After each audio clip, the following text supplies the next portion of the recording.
penangkapan orang Kristen oleh Partai Komunis meningkat belakangan ini. Iya. Mereka menangkap lebih dari 10 saudara-saudari gereja Hasi. Kita harus lebih berhati-hati dalam pertemuan kita. Ya, benar. Iya. Sebagai orang percaya di Tiongkok, kita tidak tahu kapan akan ditangkap. Aku percaya kau benar. Apakah kau pernah ditangkap? Ya, itu terjadi di kampung halamanku. Polisi terus mengawasiku setelah aku bebas. Jadi aku kesini untuk melakukan tugas. Bisakah kau ceritakan pengalamanmu kepada kami? Iya, silakan. Tentu saja. Saat itu, Agustus 2002, aku menginjil di kota bersama 5 orang percaya lain. Sekitar tengah malam, selusin polisi tiba-tiba menyerbu tempat kami. Beberapa yang berusia 30-an berteriak, "Jangan bergerak, kami polisi, jangan coba macam-macam."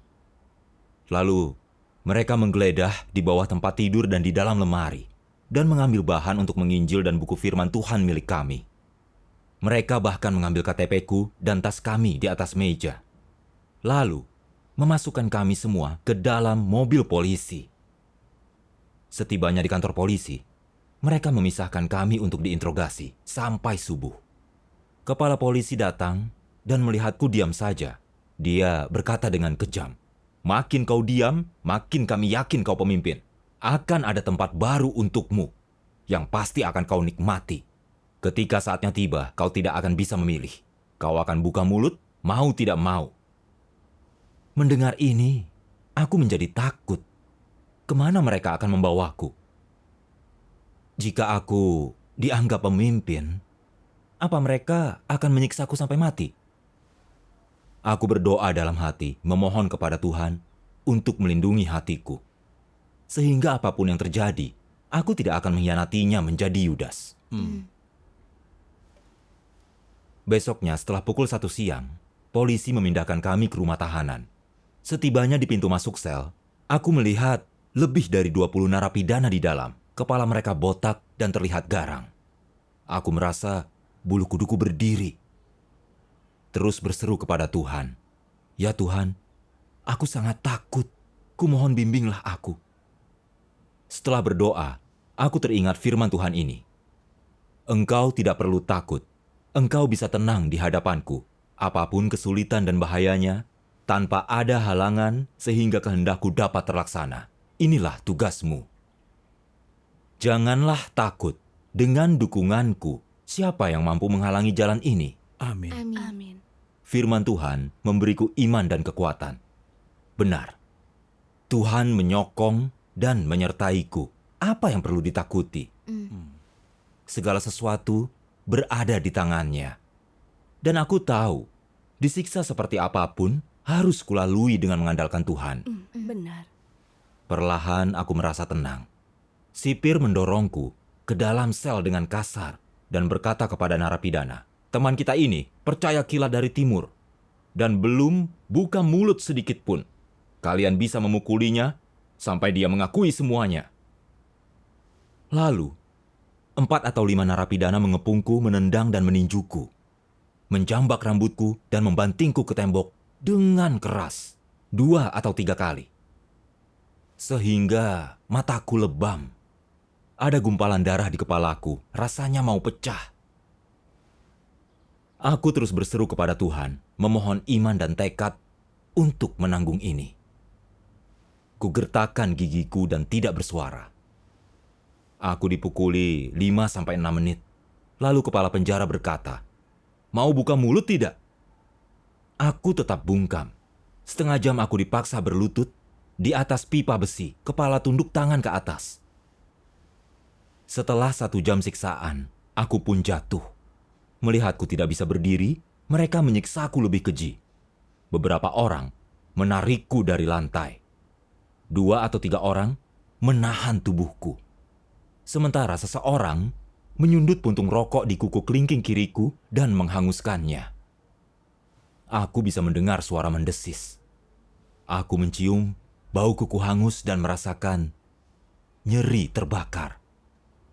Rasanya amat sakit hingga aku berkeringat dan ingin melompat, menggertakkan gigi dan mengerang. Aku tidak mampu lagi menahan sakit.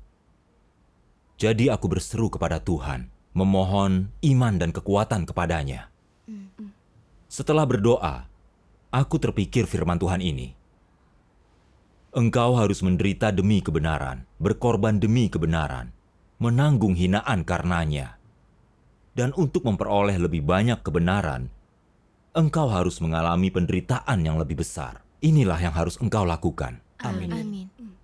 Firman-Nya memberiku iman dan kekuatan. Aku harus menderita untuk menerapkan kebenaran dan bersaksi. Tidak boleh mengkhianati Tuhan. Karena aku tetap bungkam, pahaku disundut terus, dengan puntung menyala. Kulitku pun melepuh. Kemudian, mereka mengangkat kakiku dan memakai korek api untuk membakar jempol kakiku. Jempol kakiku terbakar dan bengkak. Lalu mereka membakar telapak kakiku. Aku merasakan sakit yang menusuk dan kejang-kejang. Aku hampir pingsan. Mereka tidak peduli aku hidup atau mati. Dan baru berhenti setelah kakiku hampir hangus terbakar. Sungguh kejam sekali. Iya. Aku basah kuyup oleh keringat dan tenggorokanku kering. Aku ingin minum, tetapi mereka melarangnya. Aku ingin beristirahat di serambi beton. Tetapi kepala penjara berteriak, jangan sampai dia duduk, pukul dia, suruh dia berdiri, buat dia kelelahan. Seorang narapidana menerjang dan meninjuku. Aku harus tetap berdiri. Pada waktu makan, saat aku berusaha mengambil makanan, kepala penjara berteriak, kau mau makan? Kau boleh makan setelah kau buka mulut. Malam itu, aku disuruh berdiri di pintu toilet dan tidak boleh tidur. Narapidana lain mengawasiku. Bau tidak sedap dari toilet membuatku mual. Jika aku sampai terkantuk-kantuk, narapidana itu akan meninju dadaku. Entah berapa kali aku dipukul malam itu. Paginya, kepalaku terasa pusing dan sakit. Aku seperti menginjak kapas saat berjalan. Aku terhuyung. Kepala penjara menuntut lagi agar aku memberitahu tentang gereja. Kataku, aku sudah mengatakan semua. Tidak ada yang perlu dikatakan. Dia pun marah dan menggertakkan gigi. Kau tangguh ya? Kau tahu apa sebutannya di sini? Sebutannya sel barbar. Sel barbar? Di sanalah polisi menempatkan narapidana terganas. Para narapidana itu memukuli orang yang dimasukkan ke sana sampai mengaku dan mendapat keringanan hukuman jika berhasil. Ini taktik keji Sinaga Merah yang sangat besar. Meski orang itu dipukul sampai mati, polisi tidak bertanggung jawab, tidak bisa dipidanakan. Polisi itu sangat jahat. Iya. Orang lain melakukan pekerjaan kotor mereka. Iya. Lalu kepala penjara berkata dengan jahat, di sini orang tidak punya pilihan. Mereka harus patuh. Jika tidak, terimalah akibatnya. Aku yakin kami mampu menanganimu. Sini, biar ku beri kau pelajaran. Dia menyuruh narapidana lain untuk menekanku ke tembok. Lalu sekuat tenaga, dia berlari ke arahku dan membenturkan sikunya ke dadaku. Kemudian, berdiri tepat di depanku dan memukulku sangat keras. Setelah ditubruk 2 kali, jantungku terasa sakit seperti mau remuk. Karena rasa sakit itu, tanpa sadar, aku memegangi dadaku. Aku merasa akan mati lemas. Sebelum aku bisa pulih, dia melompat dan menghantamkan sikunya dengan keras ke punggungku. Melakukannya lagi. Aku merasa organ tubuhku akan terpental keluar dari tubuhku. Aku tidak tahan lagi. Aku roboh. Tidak bisa bernapas karena dadaku sakit. Dalam waktu singkat, dadaku terlihat bengkak. Aku dalam penderitaan yang luar biasa. Dan sungguh tidak tahan lagi. Jika itu terus berlanjut, cepat atau lambat aku akan dipukuli sampai mati. Aku berdoa kepada Tuhan. Tuhan, kumohon selamatkan aku. Lalu aku teringat firman Tuhan ini. Jangan berkecil hati, jangan lemah. Akan kujadikan segalanya jelas. Jalan menuju kerajaan tidaklah mulus. Tidak ada yang sesederhana itu. Engkau ingin berkat datang dengan mudah, bukan? Sekarang, semua orang mengalami ujian pahit. Tanpa ujian, kasihmu kepadaku tidak akan bertumbuh, dan engkau tidak akan sungguh mengasihi aku. Meskipun ujian ini ringan, semua orang harus menjalaninya. Hanya saja tingkat kesulitan ujian-ujian itu berbeda-beda untuk masing-masing orang. Mereka yang berbagi dalam kepahitanku pasti berbagi dalam kemanisanku. Itulah janjiku dan berkatku untukmu. Amin. Firman Tuhan sangat menginspirasiku, dan aku tahu Tuhan tidak membiarkan setan-setan itu menyiksaku hanya untuk membuatku menderita, tetapi agar aku memahami kebenaran. Iya. Melihat jelas bagaimana iblis menentang Tuhan dan mencelakakan manusia, menentang dan mengutuk pekerjaan Tuhan, agar aku bisa menolaknya, juga menyempurnakan kasihku pada Tuhan. Ini berkat istimewa dari Tuhan. Amin. Syukur kepada Tuhan. Betapapun menderitanya aku hari itu, meski hanya ada satu napas terakhir, aku harus bersaksi dan memuaskan Tuhan untuk menenangkan hatinya. Amin. Amin. Meskipun mereka menyiksaku sampai mati, aku tidak boleh mengkhianati gereja dan saudara-saudari. Lalu, kunyanyikan lagu pujian gereja ini dalam hati. Aku berharap melihat hari kemuliaan Tuhan. Hari ini aku menerima penghakiman Tuhan. Esok aku menerima berkat-Nya. Aku rela mempersembahkan hidupku untuk melihat hari kemuliaan Tuhan. Oh, kasih Tuhan telah memikat hatiku. Dia bekerja dan mengungkapkan kebenaran, menganugerahkan jalan hidup. Aku mau minum dari cawan pahit dan menderita demi kebenaran. Akan kutanggung hinaan tanpa mengeluh, ingin membalas kebaikan Tuhan. Amin. Akan kuberikan kasihku kepada Tuhan dan menyelesaikan misi memuliakan Tuhan. Tekadku teguh dalam bersaksi bagi Tuhan dan tidak menyerah kepada iblis. Kepalaku mungkin hancur, tetapi keberanian umat Tuhan tidak akan hilang. Nasihat Tuhan ada dalam hati. Aku bertekad mempermalukan iblis. Penderitaan digariskan oleh Tuhan. Aku akan taat sampai mati. Aku tidak akan lagi membuat Tuhan menitikkan air mata atau khawatir. Amin. Kita tidak boleh mengkhianati Tuhan betapapun kita menderita. Iya. Benar. Malam itu, aku diawasi lagi agar tidak bisa tidur. Saat itu aku sudah tidak tidur selama 3 malam. Tetapi kurasakan kekuatan saat merenungkan firman Tuhan. Dan kulewati 1 malam lagi. Amin. Syukur kepada Syukur Tuhan. kepada Tuhan. Polisi menginterogasiku setelah sarapan pada hari keempat. Salah satunya tersenyum sinis dan berkata, "Kau suka tinggal di penjara? Ayo buka mulut. Siapa atasanmu? Di mana lokasi gerejamu? Siapa yang kau hubungi? Di mana persembahan gereja disimpan? Beritahu kami, dan kau akan segera keluar dari sini. Kau tidak mau pulang dan berkumpul dengan anak istrimu lagi. Semua yang datang bersamamu sudah lama mengaku dan bebas. Kaulah satu-satunya yang tersisa. Katakan saja apa yang kau ketahui." Mendengar ini, kupikir, mungkinkah itu benar? Apa sungguh hanya aku yang tersisa? Aku takut kembali ke sel dan disiksa dengan kejam. Mungkin tidak apa-apa jika ku beritahu hal kecil. Saat aku mulai bimbang, firman Tuhan muncul dan mencerahkanku. Setiap saat, umatku harus waspada terhadap rencana licik iblis, menjaga gerbang rumahku untukku, agar tidak jatuh dalam perangkap iblis atau penyesalan akan datang terlambat. Ini membuatku sadar.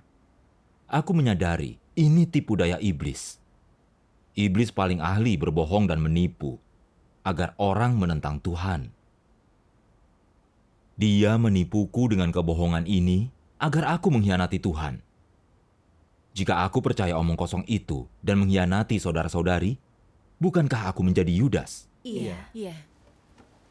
Jika aku melakukan itu, meski aku bebas dari siksaan iblis untuk sementara, hati nuraniku akan tertuduh dan tidak akan merasa damai. Selain itu, aku akan dikutuk dan dihukum Tuhan. Benar. Syukurlah firman Tuhan menyadarkanku tepat waktu untuk melihat rencana iblis yang sebenarnya. Syukur kepada Tuhan. Aku menjawab dengan tegas. Aku tidak tahu tentang semua itu. Mereka sangat marah karena tidak mendapatkan apa yang mereka mau dariku. Aku pun dikembalikan ke sel. Besoknya saat aku bekerja di halaman penjara, kepala penjara menyuruh narapidana menanganiku dengan kasar. Melihat polisi jahat itu berkolusi dengan narapidana, mencoba semua agar aku mengkhianati Tuhan. Aku sangat membenci setan-setan itu. Aku bertekad, apapun yang mereka lakukan untuk menyiksaku, aku tidak akan mengkhianati Tuhan dan menjadi Yudas. Amin. Amin. Narapidana lain menyiksaku lebih keras setelah itu. Aku harus bekerja kasar di siang hari lebih banyak dari yang lain. Dan selalu salah. Mereka mencari alasan untuk memukuliku, kerjaku buruk, atau terlalu lambat. Jika aku salah membacakan peraturan, aku dipukuli dan tidak boleh tidur. Ketika di absensi, jika aku ragu dalam respons, aku juga akan dipukuli. Yang lain melampiaskan kemarahan padaku saat kesal. Aku menjadi karung tinju bagi puluhan orang, ditinju dan ditendang setiap hari. Tubuhku penuh luka, kepala hingga kaki. Dan pembengkakan di dadaku tidak berkurang. Napasku sakit, batuk pun aku tidak berani. Sejak saat itu, jantungku meradang. Saat siang, aku harus bekerja kasar seperti biasa. Dan aku harus jaga malam untuk mengawasi narapidana lain selama 2-4 jam. Selama 2 bulan pertama, aku harus tidur jongkok di luar toilet dan mencium bau busuk setiap malam. Setiap ada yang memakai toilet, aku dipukuli agar bangun. Aku dipukuli berkali-kali setiap malam. Ditambah aku bertelanjang kaki selama 2 bulan pertama. Aku tidak boleh memakai sepatu. Dan karena ada banyak air di lantai, kakiku terinfeksi dan bernanah karena selalu menginjak air kotor. Setelah terbakar, begitu parah. Pencernaanku juga bermasalah karena lama berjalan di lantai beton dingin tanpa alas kaki. Polisi tidak memberiku selimut atau pakaian tambahan. Saat itu hampir bulan November, tetapi aku masih memakai kaos dan celana pendek. Cuaca makin dingin, tangan dan kakiku menjadi beku. Tanganku penuh retakan, berdarah saat disentuh. Aku kedinginan, lapar, dan penuh luka. Tidak ada pengurangan beban kerja, dan aku dipukuli narapidana lain saat lambat bekerja. Yang paling mengerikan, jika aku melapor ke kepala penjara saat ingin ke toilet, dia memukuliku hingga aku jatuh, dan aku tidak boleh masuk. Aku hanya bisa menahannya. Itu berlangsung beberapa hari. Aku sangat menderita dan marah. Aku bahkan kehilangan hak untuk buang air kecil. Orang-orang itu benar-benar setan. Iya, Ya, penjara Partai Komunis. Sungguh neraka di bumi. benar. Benar. Setelah lama mengalami siksaan tidak manusiawi, berat badanku turun drastis. Aku merasa sangat lemah dan bisa jatuh oleh embusan angin. Terkadang aku terjatuh saat berjalan. Itu menunjukkan polisi adalah setan dan binatang pemakan manusia. Dan para narapidana yang mereka peralat itu hanyalah setan kecil yang mengikuti perintah mereka. Iya. Mereka senang menyiksa dan menyakiti orang. Tidak ada kemanusiaan, hanya setan. Di tempat yang jahat itu, aku melihat esensi Partai Komunis yang jahat dan reaksioner, musuh Tuhan. Mereka jahat, mendukung kejahatan, melawan kebenaran, menyerang yang tidak bersalah. Ini kekuatan iblis yang paling reaksioner dan jahat. Dan mereka raja setan. Benar. Aku sungguh membenci dan menolak mereka. Dan makin bertekad untuk mengikut Tuhan sampai akhir. Amin. Amin. Suatu hari di bulan Desember, saat itu benar-benar dingin dan berangin. Di bawah titik beku, aku memakai pakaian tipis dan duduk di atas serambi beton menggigil kedinginan. Melihat ini, kepala penjara tertawa sinis. Katanya, teman kita ini kotor. Bersihkan dia. Dia menyuruh seseorang mengisi ember dengan air. Dan 2 narapidana lainnya melepaskan semua pakaianku. Mereka ambil ember itu dan menuangkan air ke atas kepalaku dari kepala hingga kaki. 2 ember penuh. Air dingin itu terasa menusuk dagingku. Tubuhku menggigil dan gigiku bergemeletuk. Sementara mereka belasan orang menertawakanku. Mendengar komentar sinis narapidana lain dan memikirkan keadaanku, aku mulai merasa lemah. Aku kelaparan, kedinginan, dipukuli, disiksa mentalnya. Setiap hari terasa seperti setahun. Aku tidak tahu berapa lama aku harus tinggal di jurang gelap itu. Sepertinya mereka tidak akan menyerah sampai membunuhku. Entah apakah aku bisa keluar hidup-hidup dari neraka ini. Makin kupikirkan, makin buruk perasaanku. Aku tidak tahan lagi. Lalu narapidana lain berkata kepadaku, "Kau buka mulut saja. Jika tidak, kau akan disiksa sampai mati di sini.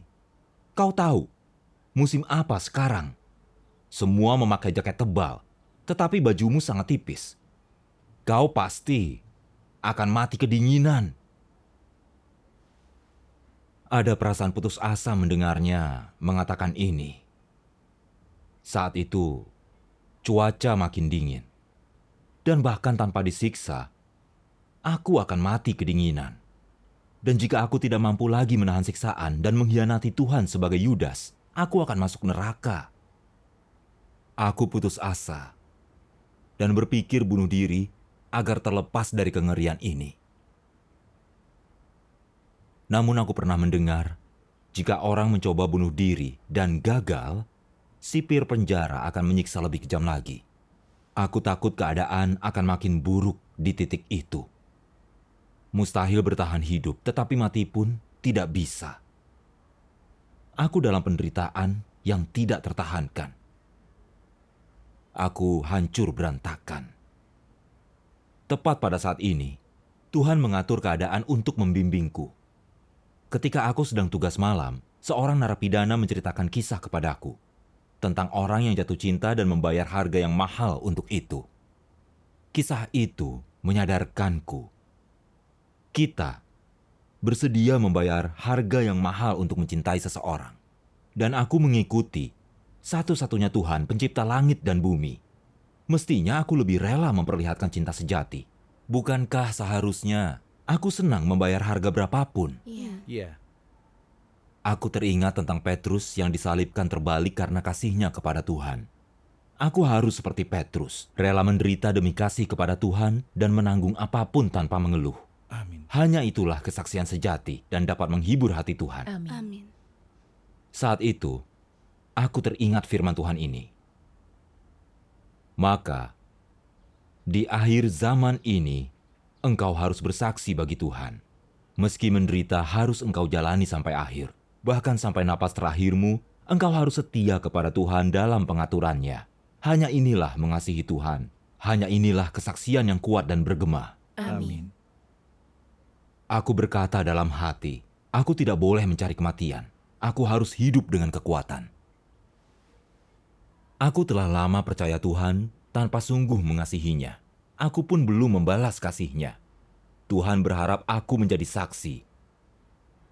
Jadi aku harus bersandar pada Tuhan untuk mengalahkan iblis. Tidak boleh mengecewakannya. Amin. Dan nasibku berada di tangan Tuhan. Tanpa seizinnya, aku tidak akan mati sekejam apapun setan ini memukuliku. Iya. Aku teringat satu kutipan firman Tuhan saat itu.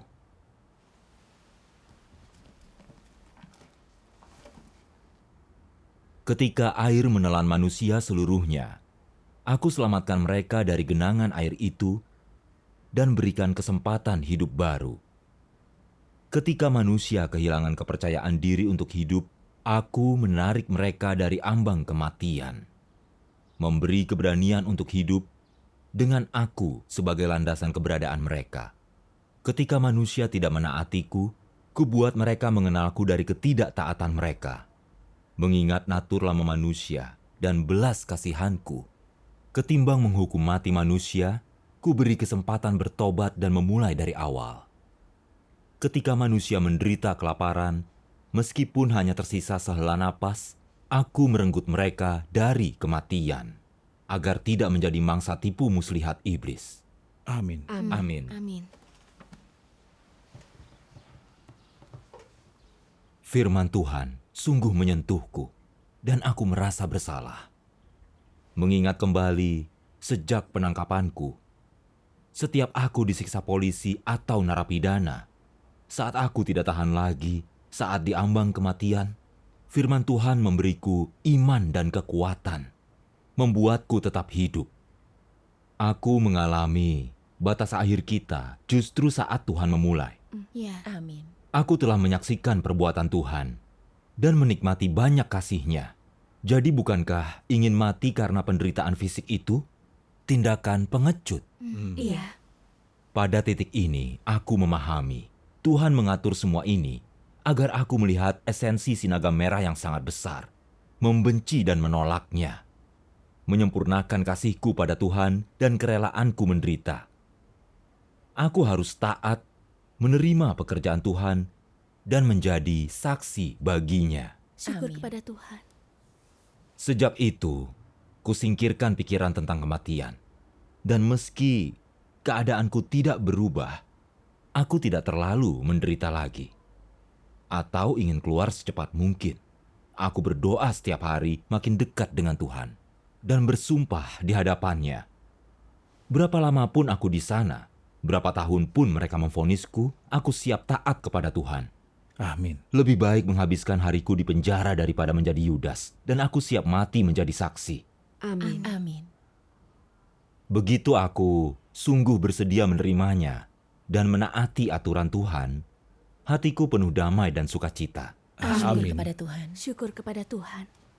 Aku bisa merasakan betapa dahsyatnya firman Tuhan.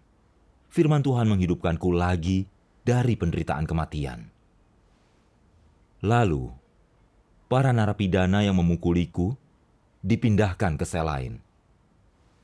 Yang lain memberiku pakaian mereka sebelum dibebaskan. Dan aku tahu, Tuhan yang mengatur ini. Tuhan berbelas kasihan. Dia lakukan banyak hal untuk membantuku. Aku sangat bersyukur kepada Tuhan. Amin. Amin. Polisi kembali mencoba menginterogasiku. Salah satunya berkata dengan pura-pura, "Lihatlah, apa kau perlu banyak menderita? Dari awal, kami sudah tahu semua tentangmu. Bicara saja ya. Siapa pemimpinmu? Di mana gerejamu? Berapa banyak uang gereja?" Ku jawab dengan tenang, "Aku sudah memberitahu semua. Aku tidak punya jawaban untukmu." Petugas lainnya segera berdiri, memelototiku dan berteriak, "Mengakulah, kakak dan adikmu sedang menunggumu di luar sekarang. Bicaralah dengan kami, dan kau bisa bertemu mereka. Boleh langsung pulang." Sulit bagiku ketika mendengar mereka menyinggung keluargaku. Hampir setengah tahun, aku tidak bertemu mereka. Berat bagiku membayangkan wajah ayahku yang keriput dan penuh air mata. Aku bermaksud memberitahu mereka tentang imanku, agar aku bisa berkumpul dengan keluargaku. Tepat saat aku terjebak dalam perasaanku, aku teringat kutipan firman Tuhan ini. "Umatku, engkau harus tetap dalam perlindunganku. Jangan cabul, jangan ceroboh. Engkau harus mempersembahkan kesetiaanmu di rumahku. Hanya dengan kesetiaan, engkau dapat melawan tipu muslihat iblis." Amin. Firman Tuhan menunjukkan kepadaku, ini tipu daya iblis yang ingin mempermainkan perasaanku agar mengkhianati Tuhan. Aku tidak boleh tertipu. Aku tidak akan mengkhianati Tuhan. Benar. Aku berseru pada Tuhan dalam hati dan bersumpah, "Tuhan yang Maha Kuasa, jika aku mengkhianatimu hari ini karena emosiku, mengkhianati yang lain sebagai Yudas, kumohon bunuhlah aku, ambil tubuh dan jiwaku." Amin. Aku merasa lebih tenang setelah berdoa. Kataku, aku tidak tahu apapun. Seorang petugas melompat dari kursinya dan berdiri di depanku, lalu melompat seperti orang gila. dan menendang perutku, membuatku langsung terjatuh. Sambil bersumpah serapah dan mengatakan akan membunuhku. Lalu mereka memasukkan cabai yang sangat pedas ke mulutku. Memaksaku mengunyahnya 10 menit lalu menelannya. Perutku terasa terbakar, sakit sekali. Mereka sungguh keterlaluan. Iya. Iya. Memakai taktik jahat dan hina seperti itu. Menyiksa orang demi informasi tentang gereja. Iya, Benar-benar kejam. Iya. iya. Bagaimanapun mereka menyiksaku, aku tidak mau buka mulut. Akhirnya, tidak ada pilihan selain membawaku kembali ke sel. 5 hari kemudian, polisi datang menginterogasiku lagi, menuntut informasi tentang gereja, memaksaku mengatakan hal yang menghujat. Aku tidak mau buka mulut, jadi mereka menekan tangan kiriku di atas meja, mengambil tongkat, hendak memukul tanganku. Melihat mereka akan memukul tanganku dengan tongkat itu, aku berdoa kepada Tuhan. Ya Tuhan, jika aku dipukul dengan itu, tanganku akan terluka. Kumohon lindungi aku. Aku terkejut. Setelah mereka memukuli tanganku 4-5 kali, tongkatnya patah menjadi 2. Dan tanganku tidak terasa sakit. Syukur pada Tuhan.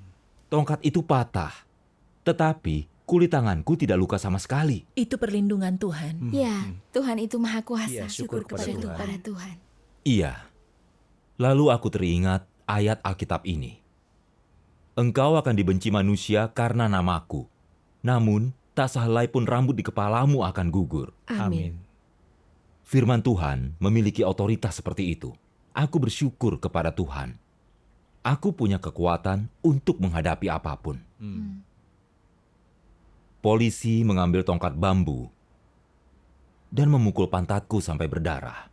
Mereka tidak berhenti sampai tongkat itu patah.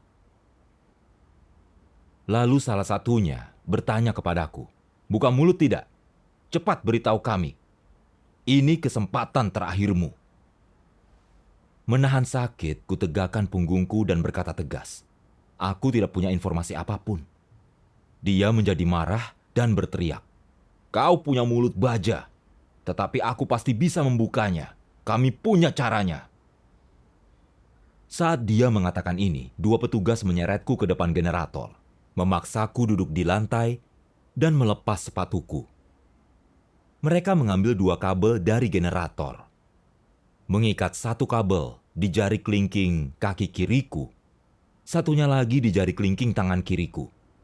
Lalu generator itu dinyalakan, dari lambat hingga cepat. Aku merasa kesemutan dan kesakitan. Dan mulai kejang-kejang. Aku pun meringkuk dan berteriak-teriak. Melihatku meringkuk, polisi mematikan generator tetapi terus menginterogasiku. Kugertakkan gigiku dan bungkam. Melihat itu, polisi menyalakan lalu mematikan generator. Berulang-ulang, melihatku bungkam, dia pindahkan kabel ke tangan dan kaki kananku. Mematikan menyalakan generator 6-7 kali. Menyetrumku hingga mati rasa dan kesakitan. Jantungku berdegup kencang, aku sulit bernapas. Mereka baru berhenti karena takut aku mati. Aku terbujur kaku di lantai tanpa tenaga sama sekali. Seperti mayat. Polisi tahu aku tidak akan mengaku. Kabel di tangan dan kaki kananku dilepas. Mereka melemparkannya ke lantai, mendesah frustrasi, dan membawaku ke sel. Melihat hal ini, aku tahu iblis dipermalukan dan dikalahkan, Tuhan dipermuliakan. Amin. Aku telah menderita sedikit dalam daging, tetapi jiwaku terhibur, rasanya manis. Dan rasa sakit di tubuhku banyak berkurang. Kembali ke sel, ketika narapidana lain tahu aku tidak buka mulut, mereka mengacungkan jempol dan berkata, "Kau hebat. Tidak seorang pun di sel kita mampu menandingimu. Mereka memukulimu, selalu menyiksamu, tetapi kau tidak menyerah." Aku terkesan. Yang lain pun mengacungkan jempol, katanya, "Kau pria sejati, kami mengagumimu." Syukur kepada Tuhan. Mendengar ini, aku bersyukur kepada Tuhan, segala kemuliaan baginya. Amin. Aku tahu Ini karena firman Tuhan yang maha kuasa dalam diriku. Tuhan membimbingku melihat tipu daya iblis dan menang atas perusakan iblis agar aku bisa bersaksi. Syukur Amin. kepada Tuhan. Setelah ditahan secara ilegal dan disiksa 5 bulan penuh, tanpa ada bukti kesalahan apapun, polisi membebaskanku. Sekujur tubuhku, luka-luka dan aku kurus kering. Bobotku berkurang dari 80-an kilogram menjadi kurang dari 50 kilogram. Polisi tidak sepenuhnya membebaskanku, membatasi kebebasanku. Jika aku keluar kota, aku harus mendapatkan sertifikat dan surat pengantar. Tidak boleh pergi tanpa izin pemerintah daerah. Setan itu tidak mau memberi kebebasan setelah orang bebas. Iya. Itu menjijikan. Setelah 5 bulan lebih hidup di penjara dan disiksa setan-setan itu, aku telah cukup menderita, tetapi juga belajar banyak. Melalui semua itu, aku melihat betapa Partai Komunis membenci kebenaran dan esensinya jahat. Aku sungguh menolak mereka. Amin. Syukur kepada Tuhan. Imanku kepada Tuhan juga makin dalam. Aku mengalami kasih dan keselamatannya bagi manusia. Melihat kekuasaan Tuhan, otoritas dan kekuatan firman-Nya, kurasakan betapa berharga firman-Nya. Firman Tuhan adalah hidup kita. Firman menganugerahkan iman dan kekuatan. Firman melepaskan kita dari kekuatan kegelapan. Amin. Sebagaimana firman Tuhan yang Maha Kuasa. Tuhan selalu hadir dalam hati manusia, dan Dia selalu tinggal di antara manusia. Dia menjadi penggerak hidup manusia, akar keberadaan manusia, dan simpanan bagi manusia setelah dilahirkan. Amin. Daya hidup Tuhan dapat menang atas kekuatan manapun, Melampaui kekuatan apapun. Hidupnya kekal.